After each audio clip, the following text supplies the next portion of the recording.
What's your definition of a bad day? Is a bad day to you when the kids wake up feeling extra cranky? Or is it a bad day when you get a surprise assignment at school or at work? Or is it a bad day when you're fighting with somebody you care about? Spouse, family member, a child? The thing about bad days is how you picture them is probably based pretty relative on something bad you've already experienced. The fights you've already had with somebody you care about. How bad your kids have behaved in the past. How bad of a day you can picture is pretty relative to what you've already gone through. So imagine this. Imagine your name is Connie Stallworth. Now Connie Stallworth, she's somebody whose probably perception on a bad day changed pretty dramatically. On a Tuesday, pretty recently, Connie got some news about her brother and her nephew and how they died in a plane accident. Now all of us would agree that's a bad day. But that bad day was even in the context of something else that had happened to her. How just 3 days earlier, on a Saturday, she was told about her other brother and his wife who were found shot and killed in their own home. Now, based on those experiences, her definition of a bad day probably changed pretty dramatically. And the same probably goes for you. Your definition of a bad day probably changed if you were ever told you had cancer. Your definition of a bad day probably changed pretty dramatically when your kids gave you some news you thought you'd never hear from them. Your definition of a bad day can get a lot worse sometimes than right now you could even imagine. And that's probably kind of scary. Because the thing about bad days is they don't always tend to be just a bad day. Sometimes they turn into a bad week, maybe a bad month, even possibly a bad decade. Bad days can get pretty bad. And the problem with living in a sinful world with sinful people and dealing with our own sinful selves is that we know bad days are inevitable. We'll go through them. And sometimes when we think about them, we think it might be easier just to ignore them. But ignoring them, ignoring the inevitability of those bad days, doesn't make them go away. It doesn't make them any easier to deal with either. It's like trying to say that if I ignore a coming storm, that I'll be safe. Well, that's not how it works. When you see a storm coming and you know it's coming, you need the right shelter to stay safe. You need the right equipment to make it through safely. It's just like that with bad days. The storms are coming. Whether you're going through a time of suffering right now or you just came out of a time, and chances are you're going to go through another season of suffering in the future, that's our reality of being in a sinful world. So how do we prepare for those storms? How do we prepare for those storms of suffering, of hard times, those troubles that want to knock us down so badly? Well, the world has a few different answers for how you can approach those bad days. And you can kind of break them up into 3 different categories. But all 3 categories have something in common. They're all very human-centric. They all focus on what you can do to get through those bad days. The first one is something called moralism. The idea that if you are good, you'll get good things happen to you. If you're bad, you'll get bad things happen to you. It's kind of that karma mentality. So as long as I do enough good to balance out the bad that I do, well then I'll have more good things happen to me than bad. But we know that's not really true, is it? We see good things happening to bad people. We see bad things happening to people we consider good. So that just kind of doesn't make sense. A little bit too simplistic of an approach. Well, what about fatalism? That's another way we could look at life, where I'm just fated to face good things. I'm fated to see certain bad things, and I just have to make sure I can roll through the punches and wait for the good things that's supposed to happen to me as I get through the bad things. But how does that help us? What if you're not fated to have any good things happen to you? How are you ever going to make it through the bad things? And if you're just fated to have to go through these bad things, then why do you have a purpose to make it through them? So that doesn't really work either, a little bit too simplistic. And then the third option, secularism. The idea is you look at the universe, you see nothing but random things happening to you. So whether good things happen to you or bad things happen to you, it's all up to chance. It's all random. So all you can do is just try to pursue happiness as much as you can. Well, that's not very helpful either, is it? Whatever happens in your life is just up to chance. Nothing's in control.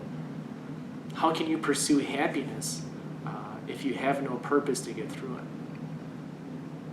How can you pursue happiness in the midst of those storms without any reason to get through? You don't know if there's going to be happiness at the other side of it, so how can you pursue it? Again, it's not really a helpful model.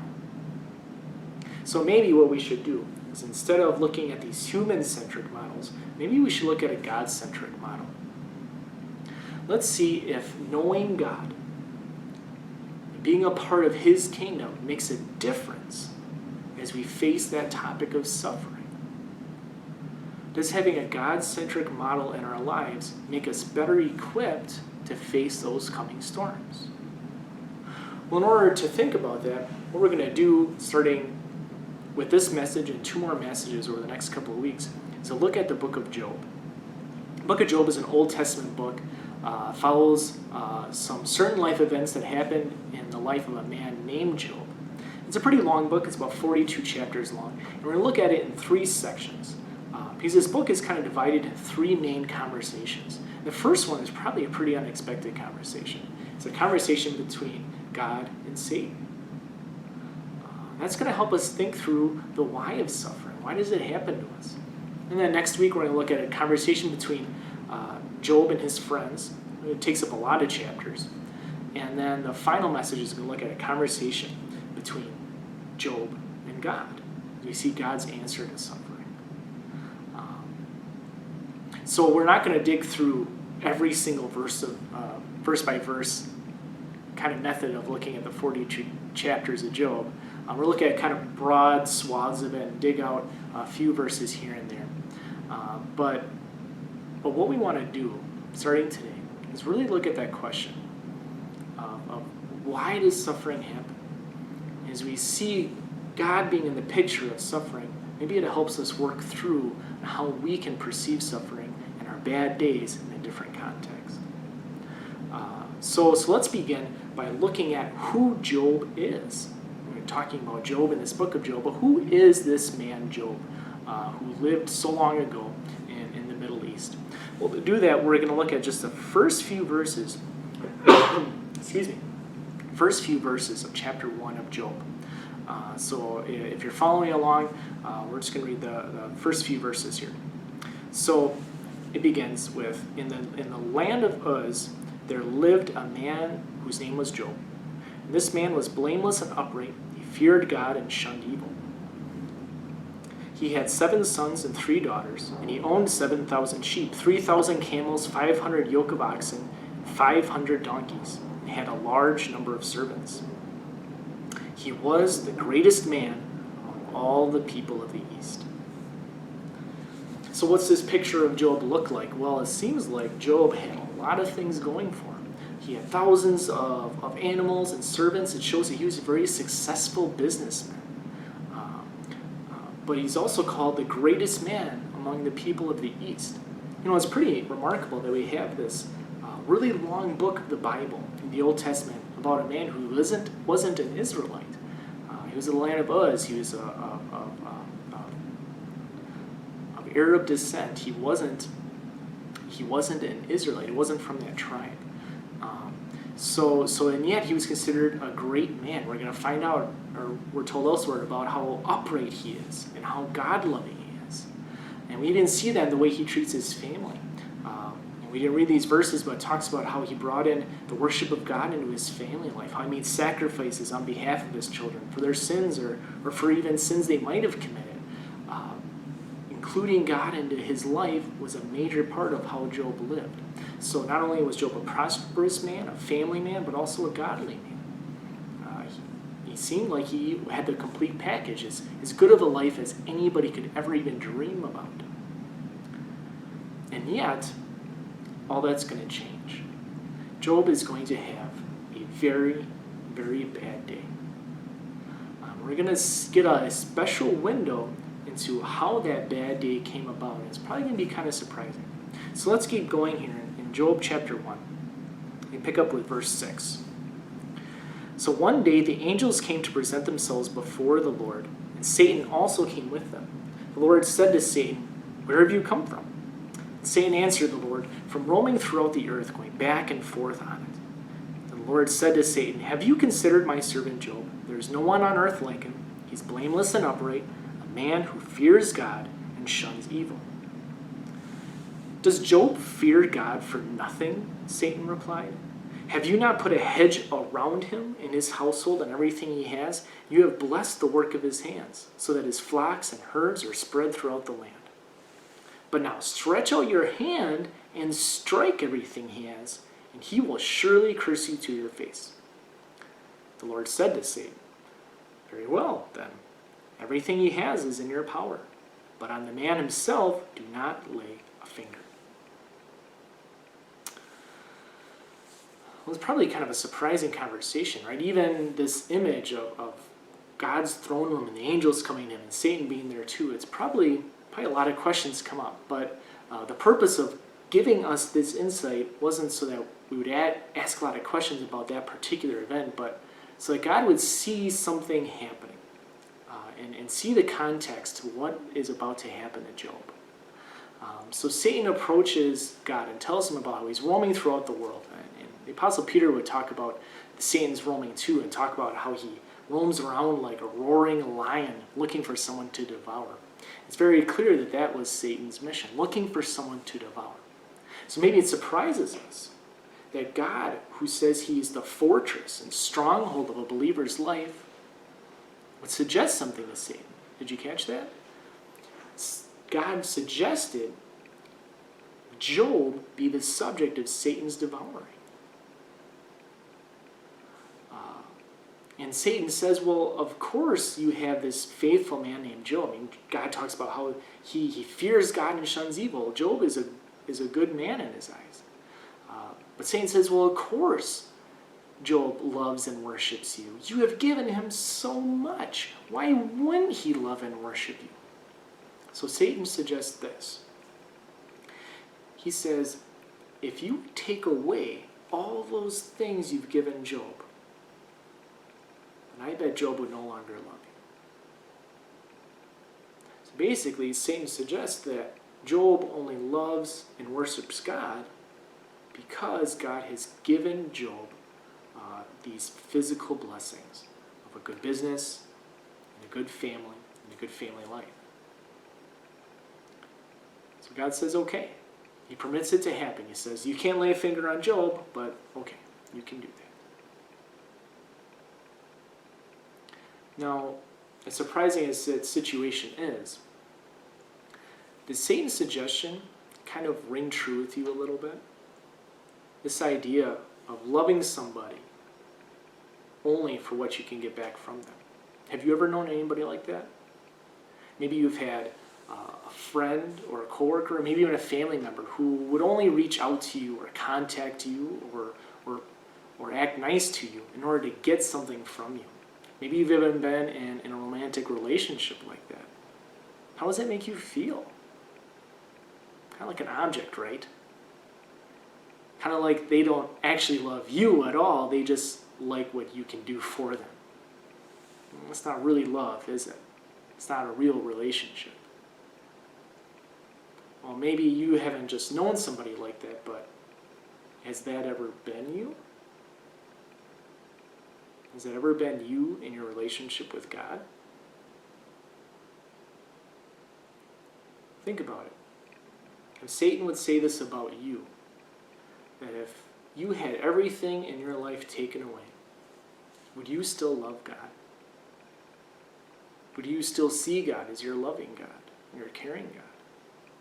Or Is it that you only love God for what he's given you? So here's the thing about suffering, and Satan is really aware of this, that suffering reveals a lot about us. Suffering reveals oftentimes what we've built our life on, what we've built our happiness on, our hope on, our love on. Sometimes even our identity, what we think about ourselves. Suffering can reveal that because suffering often removes the things that we've built our lives on. If you've built your life on as who you are as your job, if you lose your job, then suddenly maybe you don't know who you are anymore. If you've built your life on your hope in your children, and your children go away, or your relationship is ruined, suddenly you seem to have no hope for the future anymore. This could go on as if you would lose money, or your home, or your health. That as we lose those things, sometimes we feel like it's not possible to be happy, to have hope for the future, to know who we are anymore, because we've built our lives on those things. Family, money, a job, those are all good, but they shouldn't be the foundations for our lives. And Satan knows that. He knows how easily it is to take those things away too. So that's what he's going to do to Job. Job's going to have a really bad day. He's going to have a bunch of servants come right in a row up to him, talking about all the things he's lost. And one servant come up and say how he's lost all of his animals and servants in one area. And then another one come up and talk about all those animals and servants gone. And again, and suddenly, now a servant comes up and says, all of your kids were eating together under one roof, and the roof collapsed. And all of your kids are gone. So in one day, Job loses all of his livelihood, all of his wealth, his whole job, and all of his children. I would say that was a pretty bad day. And Satan wanted to use that bad day to shape Job into who Satan wanted him to be. Somebody who didn't love God. Somebody who would be completely consumed by suffering, to lose track of who he is. That's what Satan wanted to do to Job. Let's see what Job did. Let's see if it worked. So when Job found out about all those bad things that happened, this is what Job did. It says, picking up at verse 20, at this Job got up and tore his robe and shaved his head. Then he fell to the ground in worship and said, naked I came from my mother's womb, and naked I will depart. The Lord gave, and the Lord has taken away. May the name of the Lord be praised. In all this, Job did not sin by charging God with wrongdoing. So what did Job do? Well, Job was sad. He shaved his head, he tore his robes. He was very sad by this bad news. But Job also worshipped God. Upon hearing all of this suffering that was happening to him, Job worshipped God. Could you have done that? If you would lose everything you have, everything God has given you, would you still worship God? Job was able to do it because Job had built his life on the things that he had been given from God. Job built his life on God himself. Job said, the Lord gave and the Lord has taken away. May the name of the Lord be praised. Job knew that no matter what he had in his life, God was still God. Job knew that he was still connected to his God. So whether he had a big family or a big bank account, it didn't matter. Job still had God. Since everything comes from God, Job knew he still had everything. Do you think that way? Do you have your life built on God? God who cannot be changed? Or do you have your life built on the things God gives you? The things that can be taken away? They make a big difference. Satan tried again to use suffering to change who Job was, to make Job separated from God. Satan approached God again. And God said, hey, have you seen how Job handled this? He still worships me. And Satan says, of course he does. Why wouldn't he? He still has his health. But now, take away his health and see what Job does. So God says, okay. You can hurt him, but you cannot kill him. So then Job gets these sores all over his body. He gets so sick, so sick. And now not only has he lost his livelihood, his family, but now his health too. This time, we get to see a couple of different reactions. We get to see not only Job's reaction, we get to see Job's wife's reaction too. And as you hear these reactions, maybe in the context of not just this bad day, but this new bad turn in life for Job, how would you have reacted? Like Job's wife or like Job? Job's wife said this. He said to Job, "Are you still maintaining your integrity? Curse God and die." Job replied, "You are talking like a foolish woman. Shall we accept good from God and not trouble?" In all this, Job did not sin in what he said. Wow. Pretty big difference in reaction, right? Job's wife said to curse God.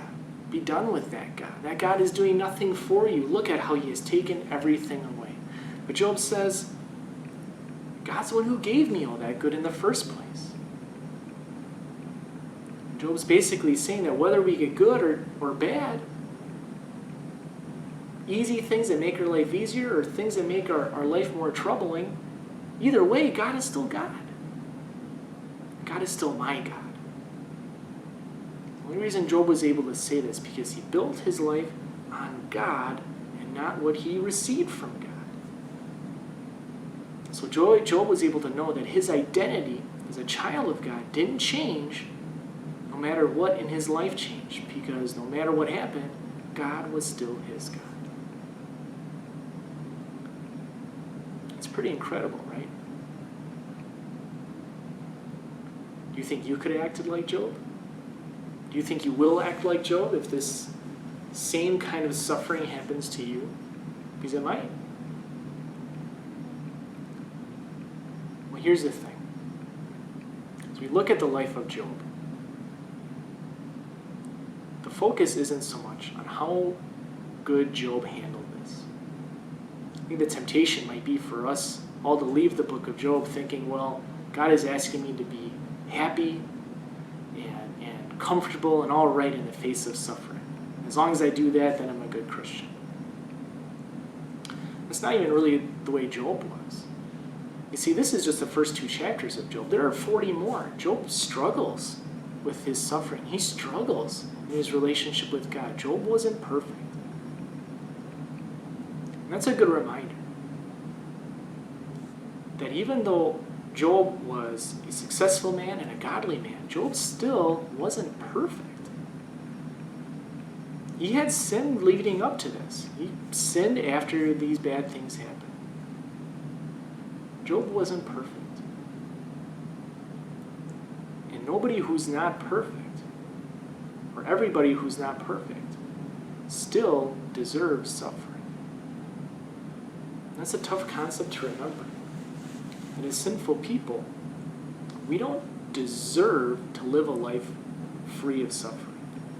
There's only one person who ever lived who lived without sin and didn't deserve suffering, and that was Jesus. Since Jesus was God, he never sinned once, and so he deserved a life free of suffering. And yet, Jesus' whole purpose was to suffer. And he chose that purpose. He chose to live a life meant for suffering.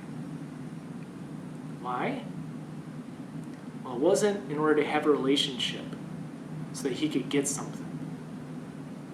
But instead, he did it for us so we could have a relationship where he's the one giving us something.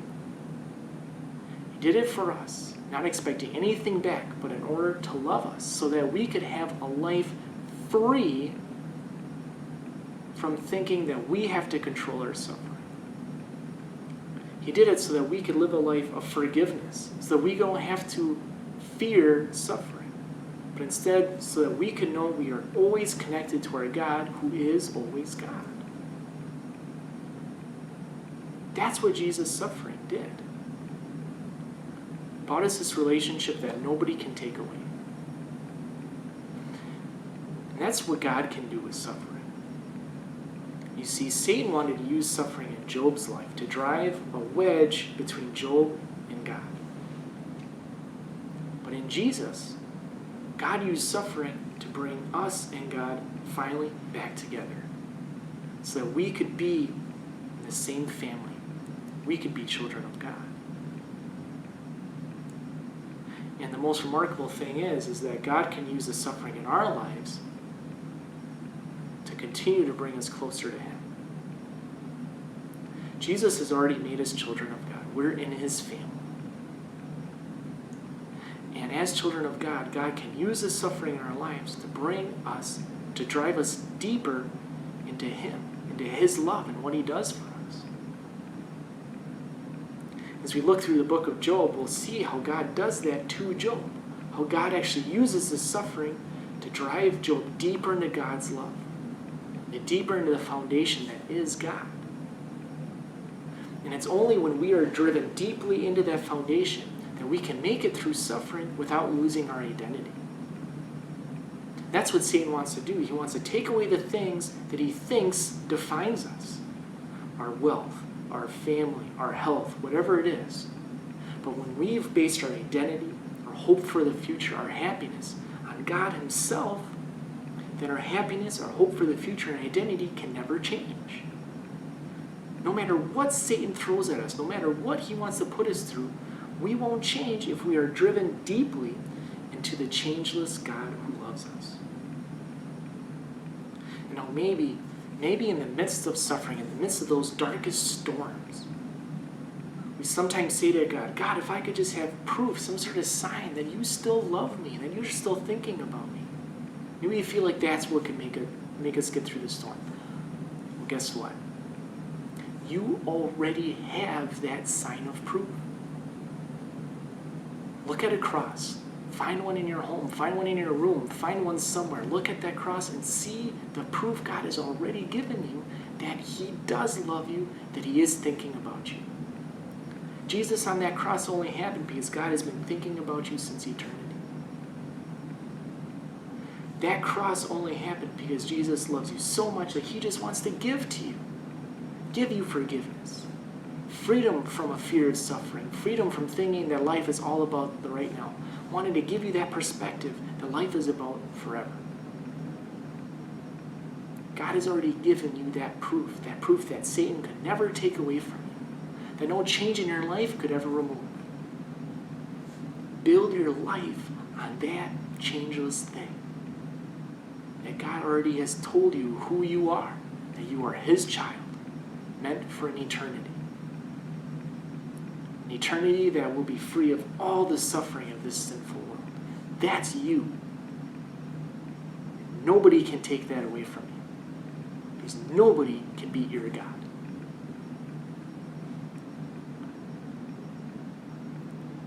This is a hard thing to discover. This is a hard thing to really build our lives on. It is. It is difficult. Sin makes that hard for us. In our second lesson from this past Sunday, the Apostle Paul kind of went through that too. He talked about a thorn that was in his side, something that made his life really difficult. And he prayed to God that God would take that away. But he didn't. He had that thorn in his side. It didn't go away. But this is what God led Paul to discover. Paul said this. He said, "This is why, for Christ's sake, I delight in weakness, in insults, in hardships, in persecutions, and in difficulties. For when I am weak, then I am strong." God used that suffering in Paul's life to discover that when Paul sees how weak he is, Paul stops relying on himself to get through the suffering and instead fully relies on his powerful, almighty, loving God. And when we rely on that power, that is when we are finally powerful ourselves. That's when we finally have access in the power that's going to get us through the worst possible storms. Because we're not relying on ourselves to get through it, we're relying on our God. Because we can never be perfect enough or strong enough or have enough integrity to make it through sufferings on our own. God doesn't expect that. Job couldn't do it on his own. We can't do it on our own. Instead, we rely on the one perfect one. The one perfect one, we used his suffering to bring us close to him. The one who promises to use suffering in our lives to continue to drive us into that foundation that's going to hold us up through the worst possible storms of our lives. Be driven into that foundation. Be driven into that love and discover what Paul discovered. Discover that when we are weak, then we are strong. Because then we are relying on the strength of our God. That's a strength that's going to be with us not even just in a bad day, not even just a bad month, but that's a strength that's going to be with us forever. That's what's going to get us to the eternity that leaves behind the worst of days. The eternity that's going to make those worst days and years and decades of our lives seem like just a speck of sand on a beach of happiness. It's eternity. Eternity is what our loving God has won for us. Eternity free of the storms of suffering. So in the meantime, as we face those storms, maybe this is some of the best advice we could have from Psalm 46. God said, "Be still and know that I am God." Think of that not just as good advice, think of it as a command from God, because that's what it is. Be still and know that I am God. Be still. Don't think it's up to you to find the strength to make it through your storm of suffering. Be still and rely on the strength of your God, because your God is your God, no matter what you have or don't have in your life. Your God is still your God who died for you, won for you the blessings of forgiveness and the blessings of eternity. Be driven into your God, who is still your God. Find the peace and stillness that you need to make it through the storms, the strength and the power that you need to make it through the storms, no matter if the storms last one day or the rest of your life. Be still and know that your God is always your God, and you are always his child. Amen. Please pray with me. Dear Heavenly Father, we know that storms are coming. We know that the storms of our past, the storms we go through right now, whatever storms we face in the future, Satan wants to use those storms to try to separate us from you. God, we ask that you use those storms to drive us into you. Use those storms to bring us closer to you so that we can always rely on your love and your power to make it through them. Because when we rely on you, that is when we are strong. Lord, through the worst possible storms we have, bring us safely home to you, by your side forever, where we can leave behind the storms of suffering forever. In your name we pray. Amen.